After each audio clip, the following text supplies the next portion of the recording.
रसाहार करा, निरोगी राहा. नमस्कार मित्रांनो, आज मी तुम्हाला नैसर्गिक रसोपचार आणि आरोग्यदायी जीवनशैली याबद्दल काही खास माहिती सांगणार आहे.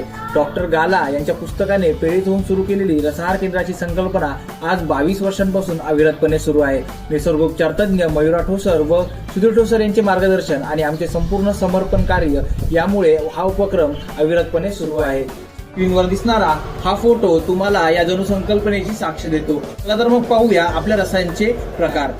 रस, गुळवेल काढा, शतावरी सूप, गाजर बीट रस, आवळा रस, कारले रस, कडुलिंब रस, कोरफड रस, तुळस पुदिना रस आणि अन्य काही मिक्स ज्युसेस आहेत. सर्वात महत्त्वाचे, आता हे ताजेतवाने आणि नैसर्गिक रस तुम्हाला सकाळी 5 ते 9 या वेळेत घरपोच देखील मिळणार आहेत. अधिक माहितीसाठी तुम्ही 9145455055 या नंबरला संपर्क करू शकतात आणि आमच्या YouTube चॅनलला सबस्क्राईब, लाईक आणि कमेंट करायला विसरू नका, कारण रसाहार ही आता काळाची गरज आहे. धन्यवाद.